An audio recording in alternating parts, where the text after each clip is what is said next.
সাধারণত ভার্সিটিতে guardian allow করে না ক্যাম্পাসের ভিতরে, কিন্তু আজকে স্টুডেন্টরা তাদের প্যারেন্টসদেরকে নিয়ে এসেছে।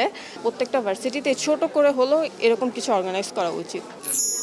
প্রথম খুবই সুন্দর, খুবই অর্গানাইজড, আর এটা হচ্ছে আমাদের সৌভাগ্য যে এটা আমাদের ভার্সিটি কর্তৃপক্ষ অর্গানাইজ করছে। আর এখানে হচ্ছে কিছুক্ষণ পরে একটা কনফারেন্স হবে, সেটা থেকে আমরা আরও অনেক কিছু শিখতে পারবো। আর এখনই এক্সিবিশন হলে মূলত যেটা দেখানো হচ্ছে আমাদের মহানবীর সহজ সরল জীবনযাত্রা, যাতে কোনো চাকচিক্যতা ছিল না, যা আমাদেরকে ইন্সপায়ার করে। আমাদের পবিত্র কাবা শরীফ আর হেরা গুহা, মাশাল্লাহ সব কিছু খুবই সুন্দর। আসলে আমাদের ভার্সিটি নিয়ে তো অনেক কন্ট্রোভার্সি আছে, তো আমরা অনেক সময় এত সুন্দর জিনিস যে করতে পারবো সেটা তো আমরা কোনোদিনই ভাবতে পারিনি। সেটার জন্য আলহামদুলিল্লাহ, হয়তো বা আল্লাহ চেয়েছেন দেখে ভার্সিটি কর্তৃপক্ষ অনুমতি দিয়েছে আর স্টুডেন্টরা অর্গানাইজ করতে পেরেছে। কি দেখেছেন এখানে?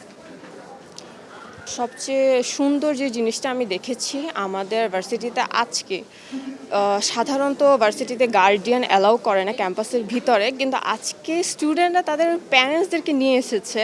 আর প্যারেন্টসরা খুবই উচ্ছ্বসিত যে তারা আজকে এই কনফারেন্সটা নিজেদের চোখের সামনে দেখতে পারবে, তারা এটি উপভোগ করতে পারবে।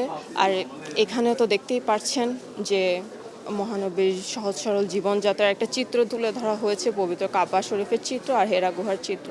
তো সব কিছু মিলে আসলে একটা মনোমুগ্ধকর পরিবেশ, মনোরম একটা পরিবেশ। আর স্টুডেন্টদের মা বাবা এরাও এসেছে, তারা আরও বেশি খুশি। তো আলহামদুলিল্লাহ এটার জন্য যে আল্লাহ আমাদেরকে ওই সৌভাগ্য দিয়েছে যে এটা আমরা ভার্সিটিতে অর্গানাইজ করতে পেরেছি। সব ইউনিভার্সিটিতে এরকম আয়োজন করা উচিত। অবশ্যই সব ইউনিভার্সিটিতে এমন আয়োজন করা উচিত, কারণ আমি মনে করি যে পড়াশোনার পাশাপাশি যদি ইসলামিক শিক্ষাটাও, কারণ আমরা যখন ভার্সিটিতে উঠি ইসলামিক শিক্ষা থেকে কিছুটা হলেও আমরা পিছিয়ে যাই, তাই এগুলো আমাদেরকে আরেকটু অনুপ্রাণিত করবে যেন আমরা আরও ইসলামের পথে অগ্রসরিত হই।